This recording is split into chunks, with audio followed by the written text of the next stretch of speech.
नमस्कार, आदाब, सत श्री अकाल, जय भीम, जोहार। मेरा नाम है नवीन कुमार।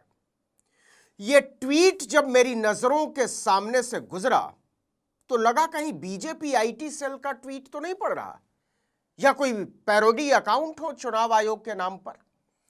लेकिन जब हैंडल पर गया तो कंफर्म हो गया कि नहीं, भारत के चुनाव आयोग का ही हैंडल है। Election commission of India @ ECI weep. ECI का यानी इलेक्शन कमीशन का वोटर अवेयरनेस हैंडल। सारा कंफ्यूजन दूर हो गया और इसके साथ ही यह भी कंफ्यूजन फिर से दूर हो गया कि भारत का चुनाव आयोग भाजपा के एक्सटेंशन काउंटर में तब्दील हो चुका है। पढ़िए इस ट्वीट को। चुनाव आयोग की तृणमूल कांग्रेस को दो टूक। पश्चिम बंगाल में इस बार चुनाव भय रहित, हिंसा रहित, धमकी रहित, प्रलोभन रहित, छापा रहित, बूथ एवं सोर्स जैमिंग रहित होकर ही रहेंगे। सोचा हो सकता है कि चुनाव आयोग के किसी कर्मचारी के अति उत्साह का नतीजा होगा, लेकिन नहीं साहब, नीचे अंग्रेजी में भी वही बात लिखी है। Election commission of India's straight talk to Trinamool Congress. तो क्या यह धमकी नहीं है कि हम तुम्हें दिखा देंगे? यह बिल्कुल वही भाषा है जो भाजपा अक्सर बोलती है, लेकिन भाजपा की भाषा में और भारत के चुनाव आयोग की भाषा में अब कोई अंतर नहीं बचा है।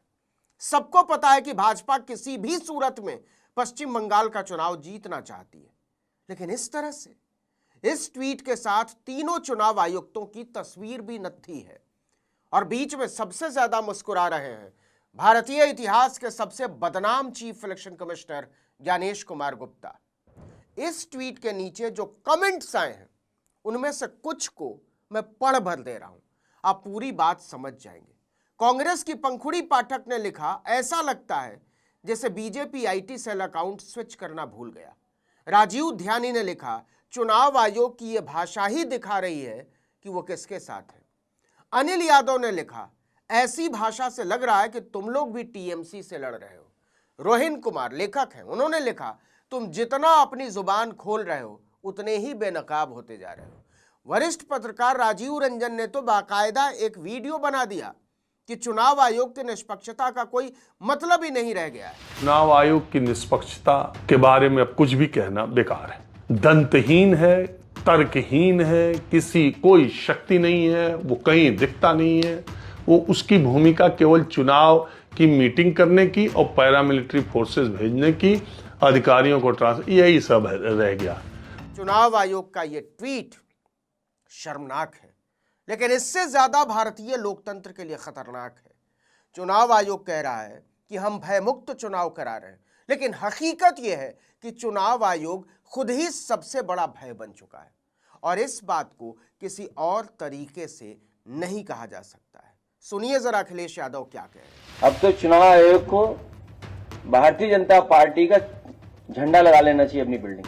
यह बार बार दिखाई दे रहा है कि चुनाव आयोग भाजपा के प्रचारक में तब्दील हो चुका है और इस पर देश की न्यायिक संस्थाएं भी चुप हैं। यकीन न हो तो अखबार में छपी यह खबर देख लीजिए। चुनाव कर्मचारी भाजपा की प्रचार सामग्री तैयार करता हुआ रंगे हाथ पकड़ा गया पश्चिम बंगाल में। कोलकाता के बाहरी इलाके में चुनाव आयोग का सेक्टर असिस्टेंट अतनु चक्रवर्ती आराम से पालथी मारकर बीजेपी का झंडा, बैनर, पोस्टर, पैम्फलेट तैयार कर रहा था। बीजेपी के ऑफिस में बैठकर तृणमूल कांग्रेस ऐसे ही नहीं बोलती कि चुनाव आयोग ही बीजेपी है और बीजेपी ही चुनाव आयोग है। बिल्कुल गंगाधर और शक्तिमान की तरह। 24 मार्च की बात है जब केरल की सत्ताधारी मार्क्सवादी कम्युनिस्ट पार्टी ने सोशल मीडिया पर चुनाव आयोग का एक नोटिफिकेशन साझा किया। 19 मार्च 2019 को चुनाव आयोग की तरफ से जारी इस चिट्ठी के साथ भाजपा केरलम की मुहर लगी हुई थी।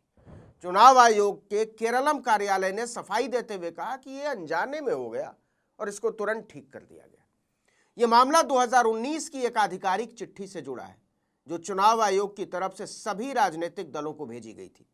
माकपा ने दावा किया कि इस पत्र के साथ जो दस्तावेज भेजा गया है उस पर चुनाव आयोग की बजाय भाजपा की मुहर थी।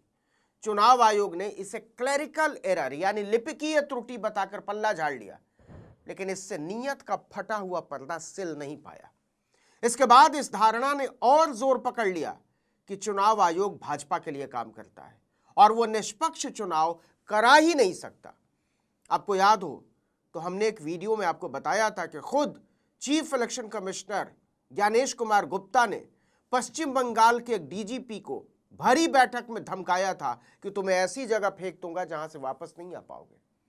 तो सवाल है कि जब लॉ एंड ऑर्डर की पूरी मशीनरी चुनाव आयोग के हाथों में है तो उसे तृणमूल कांग्रेस को धमकी देने की जरूरत क्यों पड़ रही है कि चुनाव आयोग की तृणमूल कांग्रेस को दो टूक? अगर चुनाव आयोग निष्पक्ष है तो बीजेपी को दो टूक क्यों नहीं लिखा? अगर चुनाव आयोग निष्पक्ष है तो एआईएमआईएम को दो टूक क्यों नहीं लिखा या किसी और पार्टी को दो टूक क्यों नहीं लिखा? क्यों न माना जाए कि भारतीय जनता पार्टी की तरह ही वो तृणमूल कांग्रेस को लेकर नफरत, हकारत और दुर्भावना से भरा हुआ है।